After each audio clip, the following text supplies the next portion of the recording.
Ijong saya lihat udah kuat, nggak apa-apa. Saya juga baru ketemu tadi dia. Saya nggak sedih, biar aja Ijong juga jadi kuat. Itu jadi membuat dia mental jadi betul-betul jadi laki-laki asli gitu loh, yang tahan banting. Karena selama ini dia kan memang agak manja, jadi aku berharap dengan kejadian ini dia bisa tahu mana teman mana musuh. Sedikit gimana? Sedikit Mas. Bawa dulu.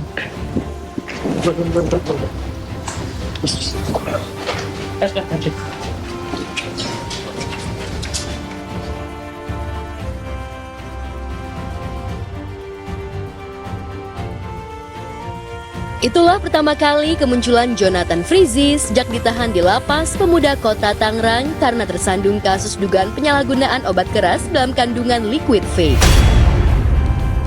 Tak ada satu kata pun yang keluar dari mulut Ijong, biasa Jonathan Frizzy itu disapa, usai menjalani sidang perdana pembacaan dakwaan di Pengadilan Negeri Tangerang. Penampilannya berubah, rambutnya cepak dan kumis serta jenggot semakin memanjang. Mengenakan kemeja putih lengkap dengan rompi orange tahanan dan tangan di borgol. Saudara terdakwa, nama saudara Jonathan Frizzy, AN1 nomor 10 RT2 RT 7 Kelurahan Pondok Kelapa. Catat nomor Ijong. Nah, Ijong mungkin ada istri tidak datang hari ini, istri pacar mungkin begitu.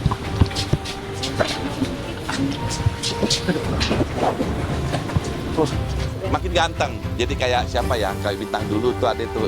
Saya makin ganteng tuh dia makin sehat ya, puji Tuhan. Dia semakin kuat mentalnya, dia juga kita kasih apa namanya, kita kasih inilah, atau mungkin ini lagi mau dipanggil kali Jonathan. Mulutnya terkunci seolah menyimpan beban berat yang tak bisa dibagi kepada siapapun. Ijong harus menjalani hari-harinya di Hotel Prodeo. Menempati ruang tahanan sempit bersama tahanan lain dalam kondisi tubuh yang tak lagi prima, lemah dan sakit. Inilah babak paling pilu dan nelangsa dalam hidup pesinetron berusia 42 tahun ini.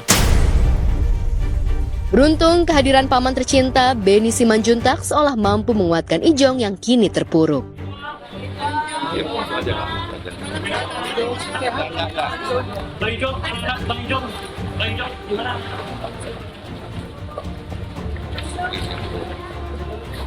Sama si Anjel Ijong ya, sama dokter ya.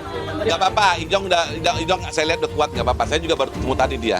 Saya nggak sedih, biar aja Ijong juga jadi kuat. Itu jadi membuat dia mental jadi betul-betul jadi laki-laki asli gitu loh, yang tahan banting. Karena selama ini dia kan memang agak manja, jadi aku berharap dengan kejadian ini dia bisa tahu mana teman mana musuh. Sempat menjadi pertanyaan kemana Benny di tengah lilitan kasus hukum keponakannya itu kini akhirnya muncul. Bahkan banyak yang menduga jika Benny tak bisa berbuat apa-apa demi membebaskan keponakan tersayangnya itu. Apa yang sebenarnya terjadi di balik diamnya keluarga dan kemana perginya sosok Ririn di tengah badai ini? Ririn kita belum. Kita biar nanti mungkin setelah ada sidang kita baru akan sering jenguk dia. Cuma saya tidak mau membuat kacau, karena kan kalau misalnya saya nanti ikut berbicara yang bukan dalam konteksnya, nanti bisa kacau, karena keadaan waktu itu memang betul-betul memojokkan kita dan Jonathan. Jadi saya mending tidak ambil pusing dulu sementara. Nah, saya nggak tahu ini, saya sudah aman, tapi saya tahu ya, saya tidak tahu bagaimana sampai tuduhan sebagai pengedar farmasi. Saya nggak tahu sampai di situ, sebab kan si Jonathan itu juga tidak merokok. Iya, dia sekali-sekali nge-vape gitu loh. Cuman kan temannya nawarkan, coba aja nanti gue kasih lo bro 10 gitu. Tapi sampai saat itu tidak pernah dipegang si Jonathan yang 10 itu. Tentu saja terkait masalah hukum yang kini tengah melilit Ijong harus diurai dan diselesaikan. Apalagi Benny hakul yakin jika Ijong tak bersalah, apalagi sampai dituding mengedarkan liquid vape yang kandungannya sangat berbahaya. Lantas benarkah Benny menduga jika Ijong memang sengaja dijebak oleh temannya sendiri? Kalau saya pribadi, ini memang dijebak. Saya pribadi mengatakan ini jebak ya, ini dijebak. Dan saya tahu siapa yang jebak. Ya, saya tahu siapa yang jebak. Karena berapa kali juga saya ketemu itu orang, saya sudah tidak feeling sama dia. Cuman ya, saya tidak mau menyangka, ini kan sudah masuk ke ranah hukum. Biar aja hukum yang membuktikan. Dari edarkan bagaimana, cuman dia tidak pegang sama sekali. Itu kan 10, 50 ditahan, 50 keluar, 10 mau dikasih dia. Tapi tidak jadi, dia tidak pegang. Apa yang mau diedarkan? Itu kan just tip. Ditahan pun karena kebanyakan, bukan karena barang terlarang atau barang keras. Terlepas benar atau tidaknya, Ijong harus membuktikan di persidangan yang cukup lama. Dan yang bikin sesak adalah, dalam pesakitan ini, Ijong harus menjalaninya dalam kondisi yang tak prima. Sanggupkah Ijong melewati ini semua? Dan bagaimana komunikasi Ijong dengan ketiga anak-anaknya sementara ia harus berada di balik jeruji besi? Koncananya sama mamanya kan? Nah, itu gimana, apakah tahu nggak sih? Enggak tahu. Si Jonathan sering video call kok. Ijong tahu Ah.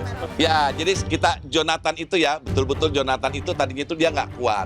Tapi kita kasih support, mengatakan bahwa ya ini resiko kok jadi terkenal. Itu aja. Sebenarnya ini bukan masalah besar, tidak masalah besar. Besar karena Jonathan namanya besar, itu aja. Karena Jonathan terkenal, jadi dinaikkan. Dalam beberapa kesempatan kita berbicara dengan Ijong pun, dia dia yakin bahwa ini bukan narkoba. Ya, itu satu hal dulu. Dia yakin ini bukan narkoba. Nah, apakah itu mengandung zat-zat yang lainnya? Itu ya nanti kita lihatlah pengetahuan dia.